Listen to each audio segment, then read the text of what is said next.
বোতল ফুটা করে ময়দা গুলিয়ে বাসাতে যদি এইরকম নুডলস বানানো যায় তাহলে আর বাহির থেকে নুডলস কেনই বা কিনবো বলো। আজকে বাড়িতে নুডলস বানিয়ে খেলাম আর রান্না করার পর এত মজা লাগছে, মনে হচ্ছে দোকানের নুডলস এর থেকে এটাই বেস্ট। আজকে আমি হোমমেড নুডলস রান্না করব, একটু চিকেন ইউজ করব। তাই কয়েকটি চিকেন সুন্দর করে ধুয়ে ছোট ছোট টুকরা করে কেটে নিচ্ছি। প্রথমে ভাবছিলাম ভেজিটেবল নুডলস করব, বাট সেরকম সবজি বাসায় নাই, তাই ভাবলাম চিকেন দিয়ে করি। চিকেন ফ্রাইয়ের মতো করে আমি একটু লবণ, একটু ধনিয়া গুঁড়া, একটু মরিচের গুঁড়া আর সামান্য একটু বাটা মশলা দিয়ে ভালো করে মেখে নিয়েছি, মানে একটু মিক্স করে নিচ্ছি আর কি চিকেনের টুকরাগুলা। আর তারপর দিয়ে দিচ্ছি একটু লেবুর রস। যে কোনো কিছুতে চিকেন ইউজ করলে কিন্তু টেস্টটা একদম অন্যরকম হয়ে যায়, মানে টেস্টটাই বেড়ে যায়। তো আমার একটা কাজ শেষ, চিকেনটাকে সাইড করে রেখে দিলাম। এখন দুইটা ডিম আমি ভেঙে নিচ্ছি। নুডলস রান্না করবো আর ডিম দিব না তা কি হয়? ডিম না দিলে কেন জানি না আমার নুডলস খেতে একদমই মজা লাগে না। ডিমের মধ্যেও আমি সেম ভাবে একটু লবণ, একটু ধনিয়া গুঁড়া, একটু মরিচের গুঁড়া দিয়ে ভালোভাবে মিক্স করতেছি। এই তো আমার ডিম আর চিকেন দুইটাই রেডি। এখন চলে আসলাম মেইন কাজে, নুডলস গুলো বানিয়ে নিব। একটা বোলের মধ্যে আমি কিছুটা ময়দা দিয়ে নিচ্ছি, চাইলে আটা দিয়েও করা যাবে। বাসার সবার জন্যই যেহেতু বানাবো তাই একটু বেশি করে ময়দা দিয়ে নিলাম আর তার মধ্যে দিলাম একটু লবণ। ভালোভাবে মিক্স করে অল্প অল্প করে এখন পানি অ্যাড করব, ভালোভাবে গুলিয়ে নিব এই ময়দাটা। এই ময়দা দিয়ে আজকে নুডলসটা বানাবো আমি। টেস্টটা আর একটু বাড়ানোর জন্য আমি ডিম ইউজ করতেছি। একটা ডিম ভেঙে দিব, তোমরা চাইলে ডিম ছাড়াও করতে পারবা, কোনো ব্যাপার না। তোমরা হয়তো ভিডিও দেখে বলতে পারো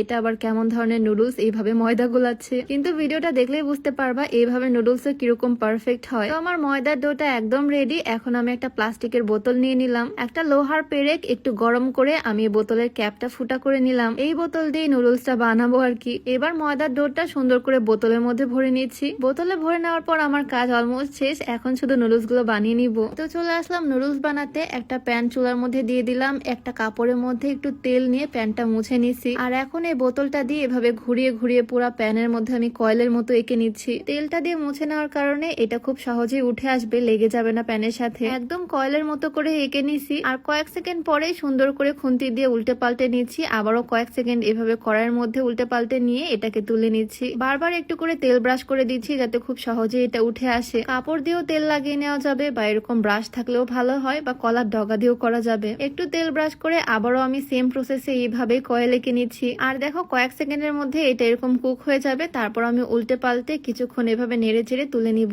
কত সহজ তাই না এই নুডলসটা বানানো? ময়দা দিয়ে কি সুন্দর নুডলস হয়ে যাচ্ছে, আর এগুলো চ্যাপটা চ্যাপটা হয়েছে একদম কোরিয়ান নুডলস এর মতো। এখন এই নুডলস গুলোকে আমি রান্না করে নিব, তাই প্যানের মধ্যে একটু তেল দিয়ে নিলাম। আগে থেকে যে চিকেন গুলো আমি ম্যারিনেট করে রাখছিলাম সেই চিকেন গুলোকে ফার্স্টে ভেজে নিচ্ছি। একদম ছোট ছোট টুকরা করে করছি, তাই বেশিক্ষণ ভাজতে হবে না, কিছুক্ষণ কয়েক মিনিট ধরে উল্টে পাল্টে ভেজে এটাকে তুলে নিচ্ছি। আমি আমার মন মতো করে রান্না করে নিচ্ছি, যে কোনো ভাবে এটা রান্না করা যাবে, চাইলে সবজি দিয়েও করা যাবে। চিকেনের পিস গুলো তুলে নেওয়ার পর আমি ডিম গুলিয়ে রাখছিলাম সেটাও দিয়ে দিলাম। ডিমগুলোকে একদম ছোট ছোট টুকরা করে ভেঙে নিছি। চিকেন আর ডিম দুইটাই থাকবে একদম ভরপুর আজকের নুডলসে। চিকেন আর ডিম উঠিয়ে প্যানে আরেকটু তেল দিয়ে এবার আমি কুচি করে রাখা পেঁয়াজ আর মরিচ দিয়ে দিলাম। আর কিছুই অ্যাড করবো না, শুধু পেঁয়াজ আর মরিচটাকে তেলে ভালো করে ভেজে নিয়ে তার মধ্যে আমি এই ডিম আর চিকেন গুলো ঢেলে দিলাম। কিছুক্ষণ ভালো করে নাড়াচাড়া করে এখন দিয়ে দিব সেই নুডলস গুলো আমার বানানো। দেখতেই তো দারুণ লাগতেছে, মনে হচ্ছে খেতে ভীষণ টেস্টি হবে। একদম লম্বা লম্বা নুডলসটা দিয়ে কিছুক্ষণ নাড়াচাড়া করে নিয়েছি। আর তারপর এটার মধ্যে দিয়ে দিব আমি সস। ফার্স্টে দিলাম একটু সয়া সস। সস দিলে কালারটা অনেক সুন্দর আসে, টেস্টটাও ভালো লাগে, চাইলে না দিলেও হবে। আর আজকের এই নুডলসে আমি এক্সট্রা করে কোনো লবণ দিব না, কারণ চিকেনে লবণ দিছি, ডিমে লবণ দিছি, নুডলসে লবণ দিছি, আর এই সস গুলোতেও লবণ আছে। তো বাসায় যে কয়েক রকমের সস ছিল, টমেটো সস, চিলি সস, সবগুলোই দিয়ে দিলাম অল্প অল্প করে। এই তো আমার নুডলস রান্না একদম শেষের দিকে। এখন আমি একটু ধনেপাতা কুচি দিয়ে দিলাম ওপর থেকে।